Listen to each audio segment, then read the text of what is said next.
Hi children, welcome back. Last few classes we were seeing the different separation techniques. We have seen what are the different separation methods for adopting to separate the components of a mixture, and last class we have seen more than one method also adopted for to separate the components of a mixture. That depends upon the properties of the components of a mixture.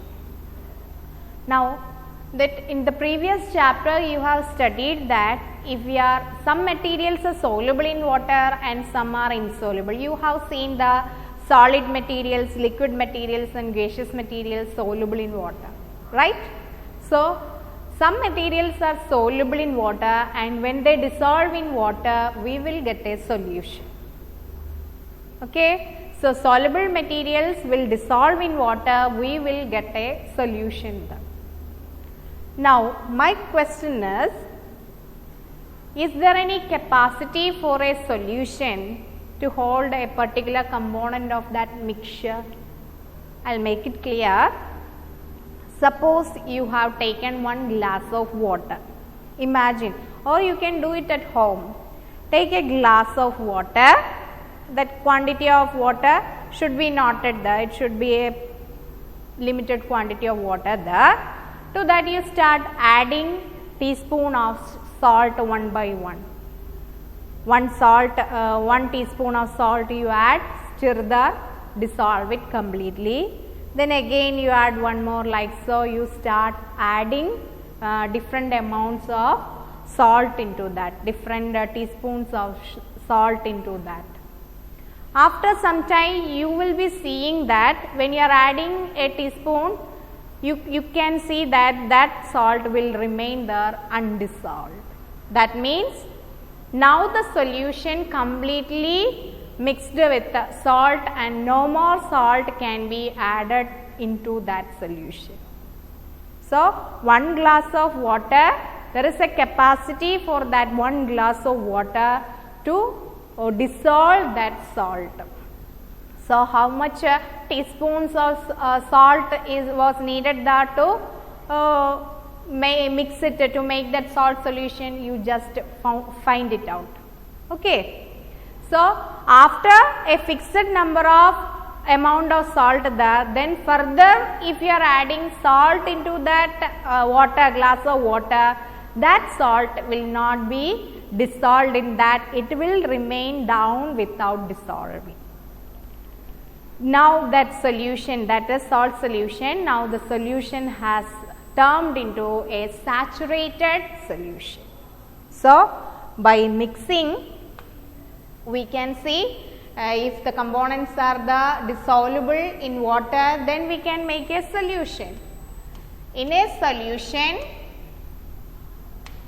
okay, solution we can convert into a saturated solution by adding maximum amount of one of the component into that water. Suppose two components are there, just now we have taken salt and water, and in that one component is water and the other component is salt. Okay. So such a situation, that salt solution can be made saturated by adding maximum quantity of salt into water. Once if the saturated solution is made there, no more salt can be dissolved in that solution. So we can define that saturated solution. It is the solution in which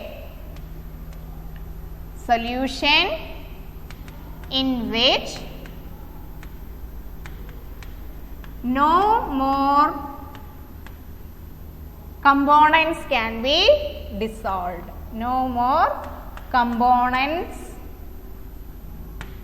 can be dissolved.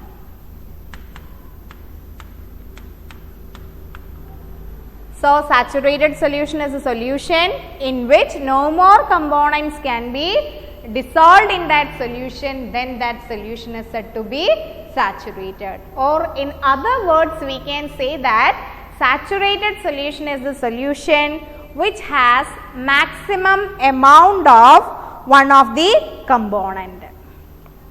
Saturated solution is a solution which has maximum amount of one of the component, then we will call that as the saturated solution. Okay, suppose in a glass of water you have added the 5 teaspoon of salt there.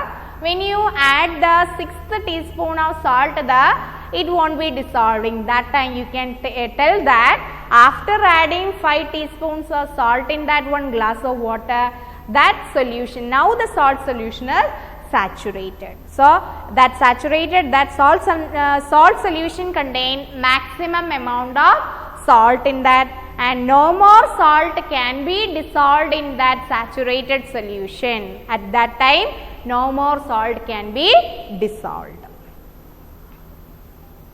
Okay. Now, my question is, can we dissolve more substance in more components into a saturated solution? Is there any possibility? Now you have prepared that salt solution, the saturated salt solution, you just heat that saturated solution and try to add 1 more teaspoon of salt in that. Yes, you can see that if you are adding 6th teaspoon of salt into that salt solution on heating, it will dissolve. So, by heating we can add more component into that solution. Any one component we can add more in quantity on heating. So, that is the one condition. By heating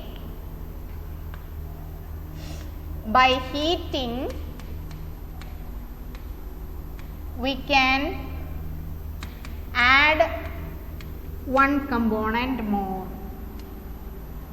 Add one component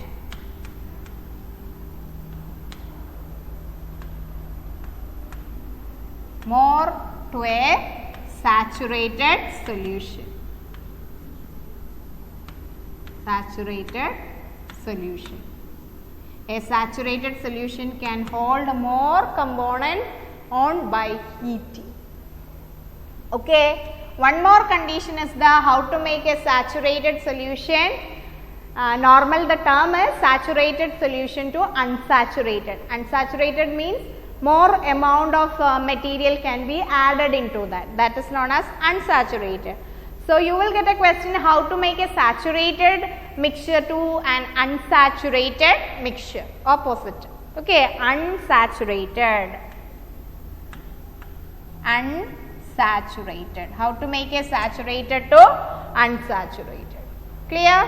So, we can make a saturated solution to an unsaturated by 2 methods. First one is we can heat it. That saturated solution, if you are heating it, we can add more material into that mixture. The second one is by adding more water. If you are adding more water,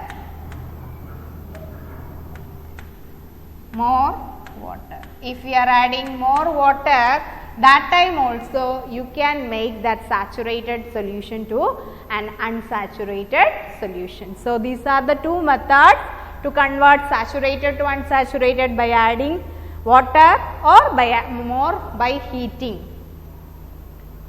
Okay.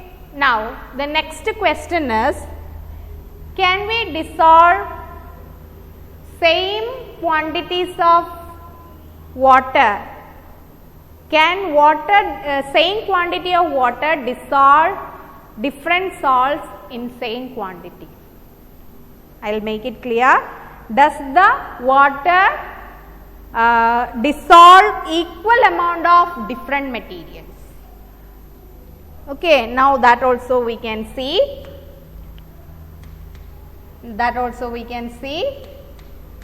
Does water dissolve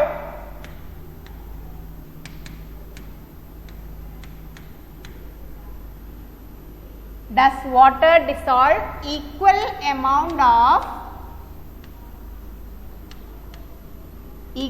amounts of different substances?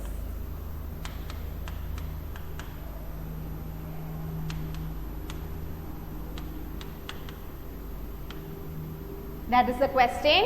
Can water dissolve different amounts of different substances? For that we can take again 1 glass of water. We can take same quantities of water in 2 different glasses you take. Suppose 50 ml water you take in one beaker and another beaker again 50 ml water you take. And you try to dissolve, first beaker you dissolve salt in that, and in the second beaker you dissolve sugar, and try to make that saturated solution of both salt and sugar. So, there will you see any difference in the amount of those two materials, that is salt and sugar will be the same quantity to be added there in that water to make saturated? No, it will be different.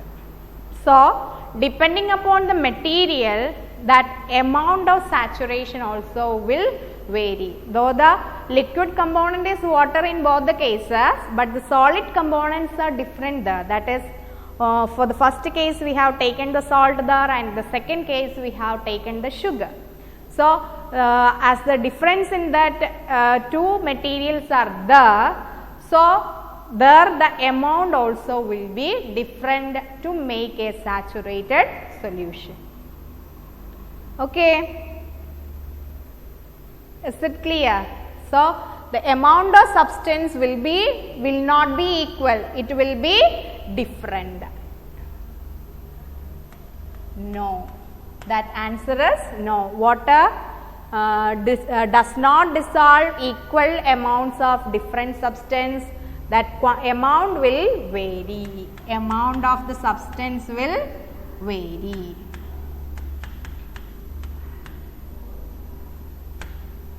Okay, and suppose in the case of salt it will be 5 teaspoons to make the saturated solution. Then the sugar, then for the sugar it will be 6, or it can be 6 or 7. It may not be 5. That means water can dissolve different materials and the amount also will be different for making the saturated solution. Okay, on concluding, we have seen in this chapter what is the need of separation of components of a mixture, and then we have seen different methods of separation: hand picking, threshing, winnowing, sieving. Those methods we have seen it for solid mixture cases, and then we have seen sedimentation, decantation and filtration for the insoluble impurities present in a liquid form, and then after that we have seen the evaporation and condensation for the soluble impurities to be removed, and then after that we have seen more than one method of separation for a single mixture. Then we have seen how to make a saturated solution, what is the definition of a saturated solution, and say a water can dissolve equal amount of materials.